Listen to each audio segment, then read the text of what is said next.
Welcome again to On the Mat today. Today we're going to look at child's pose. Now when we're in child's pose, we're as close as we're going to get to a fetal position in a yoga pose. So it's deeply restorative. It really just, with our entire body position, teaches us to go within ourselves. And the great thing about child's pose is too, it's so easy to do and it's so restful. Whenever you're in a private practice or whenever you're in or a personal practice, whenever you're in a class and you're either feeling an upheaval of emotions or the body's just feeling physically spent, it's just such a wonderful pose to just go in at any time. You always have permission to go into child's pose. So I want to look quickly at the symbolism of it. The symbolism of child's pose, of course, is to teach us to move inward, as I said, but it's to connect to our divine energy. You know, that divine spark, that spiritual spark that we have within each one of us. And it teaches us that if we go into this calm, serene space of this inner connection that we have to everything, then we have an unlimited source of energy to restore ourselves. Remember, energy can't be created and it can't be destroyed, so literally there's this unlimited bit of energy. And when we're in this pose as well, we have a bit of a constriction with the stomach, with the breathing, so we're kind of breathing into the back of our body, like instead of the lungs expanding forward, they're going to expand out to the back, and we feel the breath moving from our tailbone to our head and our head back to our tailbone. And in doing that, we're moving energy. And so again, we're connecting with everything. So it's just such a wonderful pose. And as well, it doesn't just have one restorative version, it has two levels of restorative versions. We have the full pose, we have the prop pose that we're going to look at today. Our only counterindications are pregnancy. We're laying on the stomach, so if you are pregnant, this is not going to be a pose that you can do. If you have knee issues, those kind of thing, hip issues, this will be more strenuous, but I'm going to show you different ways to prop as far as protecting those knees. But again, if any pose ever feels uncomfortable, then it's just not the pose for you. So listen to the body as far as that goes. So let's look at the full pose. I'm going to turn sideways on my mat. We are going to start in table. So we've done table in another video. The knees, again, are right underneath the hips, and the hands are right underneath the shoulders with this nice flat back that we're starting with. Now our feet are hip distance apart, but for child pose, we're going to slide until our big toes are together. And then we're going to just gently push our hips back over the ankles, sliding the hands forward, and then the head is going to go to the mat.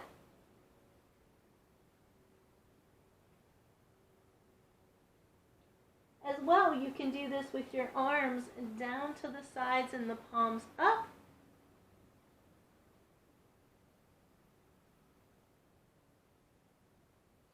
So two different versions of the full pose. Now, how are we going to support this? Ankles, hips, knees. The first thing that we want to do is support those knees. So we're going to put that blanket down on the mat. The second thing you might want to support is the ankles. So you can take a hand towel and roll it up,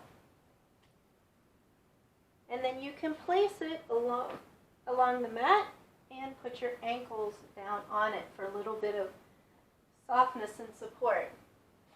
Maybe our hips aren't reaching completely either, all the way.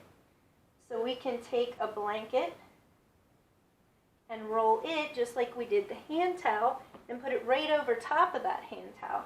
So in coming back now, we're going to come back to a little bit of a higher position. Our hips are raised up, and that's going to help. So if we're coming into table pose, we might also want to take a block that we can put our forehead on. So we're going to keep our hands, come back into table pose. Go ahead and let your toes come together. Another thing we can do is step those knees out a little bit wider than hip distance, giving those hips a little bit of room, and push back. And as we come forward, you might have to arrange your block so that it comes under your forehead.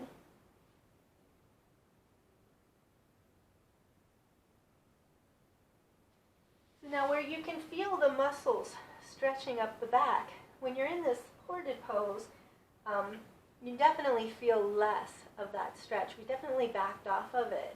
So this is much more comfortable, and it's going to help if you have some of those counterindication issues with ankles and hips or knees or anything like that that's a little more sensitive. So this is our prop version. I'm going to leave this blanket here because we're going to use it in the restorative. And let's take a moment to look at our mat support. So today for mat support, I have a chakra set of crystals. And the reason I chose those is because Child Pose works all of our chakras, those energy centers that align all the way from the spine up through the head. And these are just representing them. So in a chakra set, each chakra has a color. And this chakra set of stones that I got is in this great little heart shapes.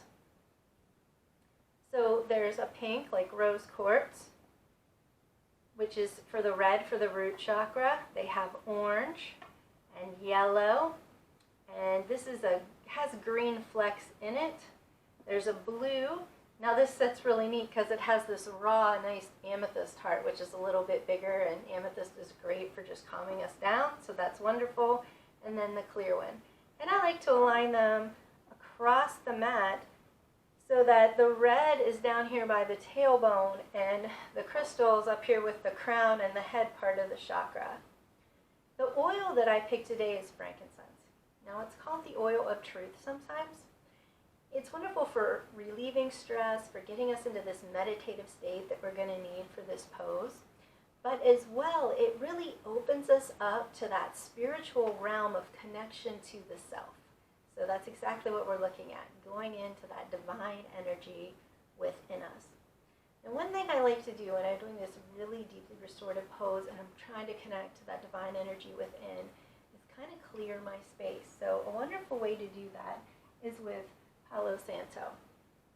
So these little sticks of wood, and you light them. Now when I light them and I'm using them this way, I like to light a candle. It just makes it a little bit easier to get it lit. And then you're just going to take it, the Palo Santo, within the flame until it starts to smoke, or you might see some red embers on the sides. There we go. And I'm going to blow it out my candle as well. And then I'm just going to circle it around my space. Get that smoke flowing throughout the space and clear. It also has a kind of, to me I think it has a kind of coconutty smell, but it smells really good. And we're clearing the energy in our space. Now when you've used this tip is going to stay hot, so you need something to put it in. That can be some kind of like metal tin.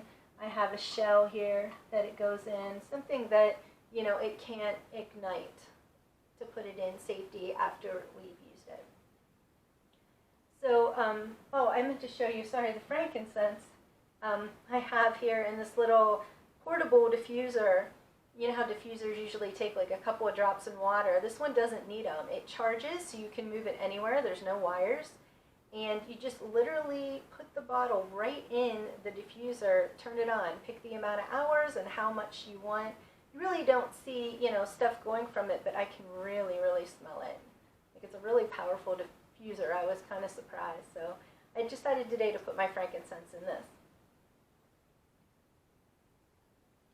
Okay, so let's look at the restorative pose, and then we're going to do a wonderful meditation that's going to help us with the energy, getting within ourselves and building up that energy. So the first restorative pose is with one bolster and one blanket. So we already have the blanket down here for the knees. So we're going to get back over into like that table pose. We're going to take a bolster and we're going to put it right between the knees. So we have them nice and wide between the knees, and then we're just basically propping the body up so that the stomach comes around the bolster. You can put the hands comfortably around it, and you're just going to lay your head down. Now you can also, again, like sometimes in this pose, I'm not actually reaching, so like you could put that other blanket back down here as well.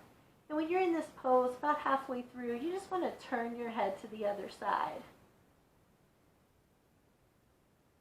So that, you know, when we're in child pose, our forehead is down on the mat. This way, our neck's going to get sore and we need to switch it.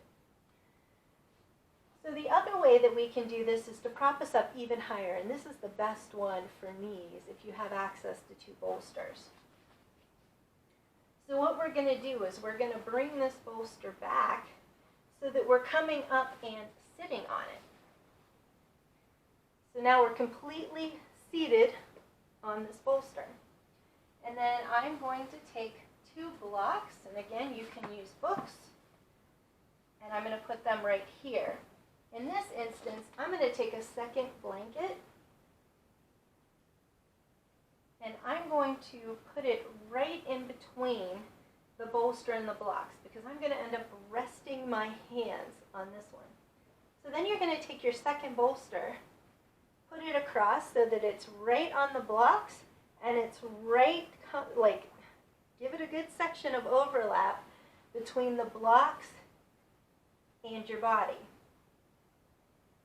And then we're going to, again, just come down over it.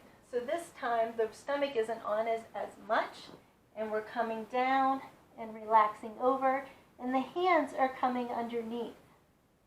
And oh, this is just such a comfy pose. Now you want to make sure that the shoulders are still coming down. They're not up around the ears, they're down, but that you're allowing the back to widen and just kind of like open over this bolster. So I want you to pick which one of these you're going to do. And I'm going to take you through a MindLight meditation for child's pose. So get yourself comfortable in whichever version you picked. Move some of this stuff for myself.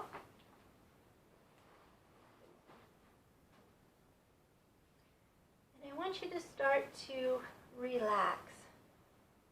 As I said, take your shoulders away from your ears. Allow the back to widen. And then start to surrender the weight of your body to the earth. Just let the earth support you. Notice the breath. With each inhalation, fill the body with energy. And with each exhalation, allow all tensions to be released to the earth. Allow the body to soften. Allow the breath to become calm and rhythmic. And start to go within. Start to just feel the energy in the center of your being. Notice how the breath is moving through the back. And with each inhalation, allow breath to flow upward from the tailbone to the head. Exhalation, allow the breath to flow back down to the tailbone. So with the inhalation, the breath goes from tailbone to head. And exhalation, it goes back down the body from the head to the tailbone. Soften the body again, even more, knowing you are resting in the safety of your inner being, where you can experience absolute serenity.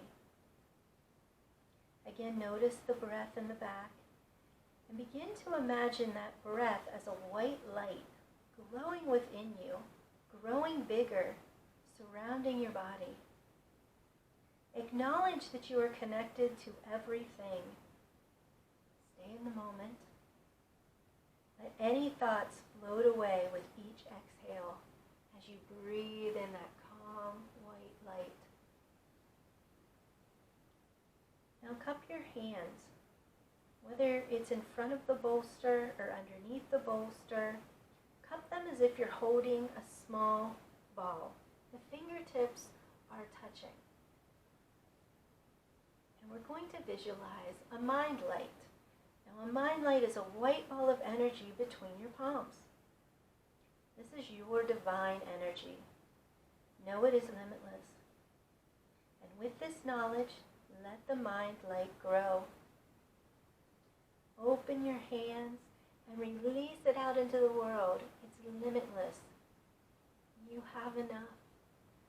Release it willingly, happily, out into the world. Remember, as within, so without. Give the energy to the world with your blessings of love and peace. Now we're going to begin to pull it back. It's limitless. It's calm.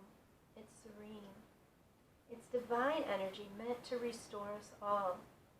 Let it wash over your body as you bring it back to the hands.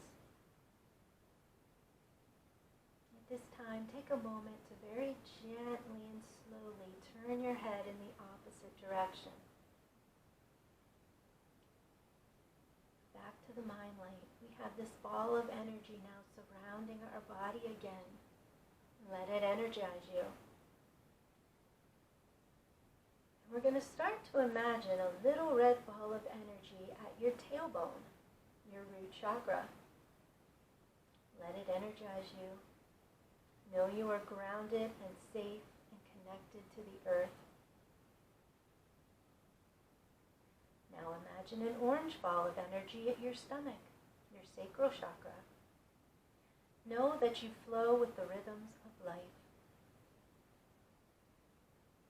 Imagine a yellow ball of energy at the rib cage, your solar plexus. Know that you live with abundant energy and vitality. Imagine a green ball of energy at your heart center, your heart chakra. Acknowledge that your heart is open to embrace life as it is. Imagine a blue ball of energy at your throat chakra, and state that you will follow your own truth and communicate it clearly. Imagine a purple ball of light at your forehead, your third eye chakra, and acknowledge that you live with an innate wisdom, a divine vision that is already within you. And then imagine a white ball of light, more concentrated than the one over your body, just above your head, your crown chakra. Know, acknowledge, state that we live in oneness and unity with the divine and with all beings. As above, so below, as within, so without. Connect to that divine spark within you. Visualize again that large white ball of energy surrounding you. Remember that when you connect to the divine energy within, you have a limited source of restoration. And let the peace of that knowledge wash over you.